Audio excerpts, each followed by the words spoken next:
Buenos días, docente Jaime Napapanta del curso de Problemas y Desafíos en el Perú actual.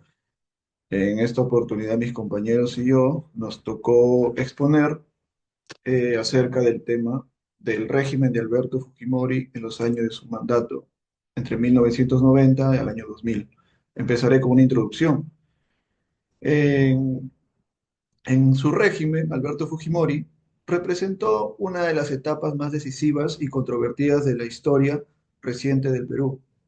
Su gobierno surgió en medio de una profunda crisis económica, social y política, marcada por la hiperinflación, el avance del terrorismo y la pérdida de legitimidad estatal.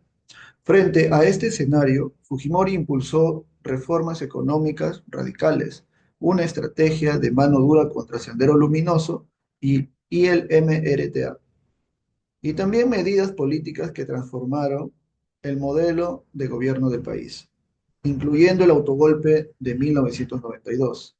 Esta década dejó un legado ambivalable: avances, estabilización y pacificación, pero también graves retrocesos democráticos, violaciones a los derechos humanos y una red de corrupción que culminó con su caída en el año.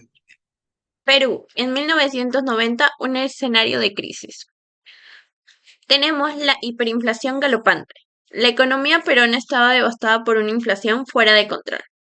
Por otro lado, tenemos la violencia terrorista, que fue más que todo el Sendero Luminoso y el MRTA, que generaban caos y desestabilización nacional.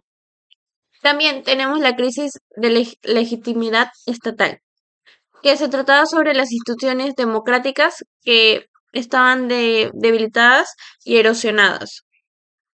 Por último, tenemos el descontento social generalizado, que es que la población sufría las consecuencias de las crisis económicas y políticas.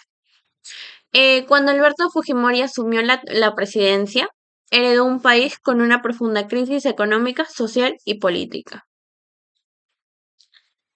Tenemos el Fujishock y la lucha contra el terrorismo.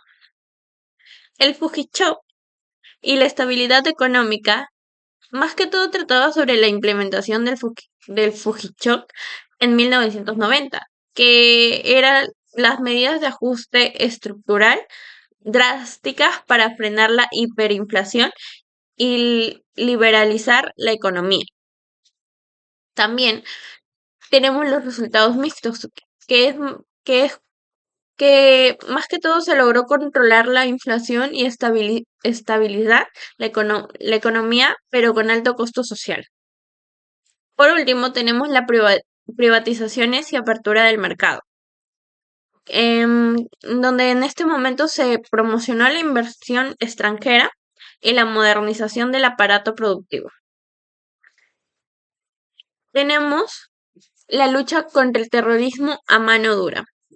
Como estrategia, como estrategia teníamos la política dura con el Sendero Luminoso y el MRPA. La captura clave fue la detención de Abimael Guzmán en 1992, que fue un golpe decisivo. Como controversias tenemos las violaciones a los derechos humanos durante la estrategia. Y por otro lado tenemos el autogolpe de 1992 y las crisis políticas. El autogolpe de 1902 es más que todo fue la suspensión del Congreso y la Constitución, que el 5 de abril de 1992 Fujimori disolvió el Congreso y el Poder Judicial, justificando la medida por la lucha contra la corrupción y terrorismo.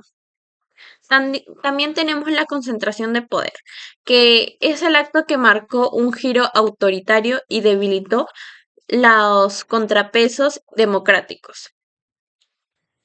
También tenemos, y por último, tenemos las reacciones internacionales, que esto más que todo condena generalmente a la comunidad internacional, aunque inicialmente tuvo apoyo popular.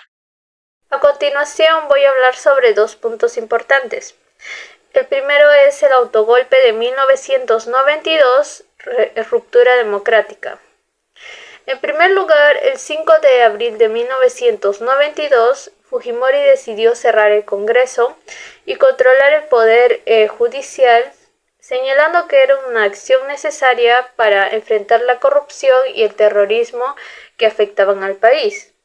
Por otra parte, este hecho significó un quiebre en el sistema democrático, ya que permitió que el presidente acumulara un poder excesivo, debilitando así los contrapesos institucionales. Y en tercer lugar, aunque el golpe fue rechazado por las comunidades internacionales, dentro del Perú se obtuvo cierto respaldo inicial, debido a la complicada situación económica y de seguridad que se vivía en ese momento.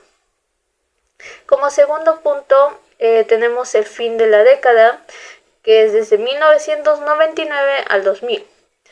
Hacia el final del gobierno de Fujimori, la situación política y social comenzó a deteriorarse con rapidez. Su decisión de postular a un tercer mandato, basado en una interpretación discutida de la Constitución, generó un creciente malestar en la ciudadanía.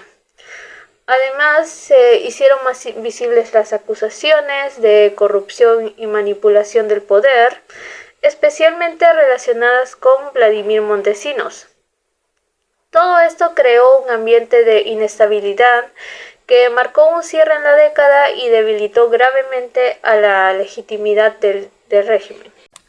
Ahora la crisis de los Vladivideos. Primero, pagos ilícitos. Como ya se había visto, Montesinos entregaba dinero de manera ilegal a empresarios, medios de comunicación y otros para así poder tener un apoyo político y favores y mantener el control del Estado. Manipulación de los medios. En este aspecto fue muy grave y fue una compra directa hacia las editoriales. Esto se puede ver en algunos de los videos donde Montesinos negociaba la propiedad de canales de televisión para asegurar una cobertura positiva del gobierno y silenciar las denuncias que había o está enfrentando en ese momento su gobierno. El otro es la inestabilidad política. La disfunción desde que el primer video salió a la luz en septiembre del 2000 generó una crisis inmediata. Hubo renuncias, protestas y rupturas dentro del propio gobierno de Fujimori. El otro vendría a ser el chantaje. Montesinos también utilizaba los videos para así poder ganar dinero y favores chantajeando a los congresistas, etc. Caída y legado o controvertido.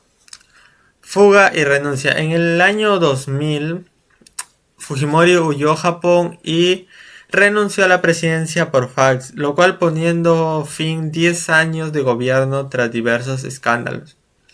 Arresto y juicio. Años después fue extraditado a Perú, donde fue juzgado y condenado por corrupción y por violación de derechos humanos. El legado de Fujimori fue profundamente polarizado por algunos.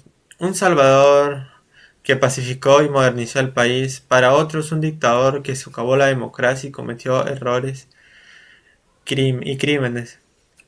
Impacto social duradero. Programas de planificación familiar, campañas de esterilización forzadas que generó un profundo trauma social y una violación a los derechos humanos. Otro fue la salud pública. Se impulsaron programas de salud, pero con deficiencias en la cobertura y calidad de los servicios, lo cual hasta el momento se sigue manteniendo y se puede ver en el caso de salud, que a veces te demoran en atender, etc. Desigualdad y pobreza. Aunque se logró el crecimiento económico, la distribución de riqueza fue desigual, persistiendo en altos niveles de pobreza. El otro y por último fue la reforma educativa, ya que implementaron reformas del sistema educativo, aunque criticadas sobre su calidad y alcance. Daré unas reflexiones finales. En una década de contrastes, el gobierno de Alberto Fujimori fue una etapa de profundas transformaciones para Perú, marcando un antes y un después de su historia contemporánea. La estabilización versus el autoritarismo. Logró la estabilidad económica y la pacificación, pero a costa de la democracia. El crecimiento versus la corrupción. Hubo un crecimiento económico, pero también hubo una vasta de red de corrupción. Y por último, la reconciliación pendiente, donde el país aún lidia con las heridas y el legado de esa compleja década. Gracias.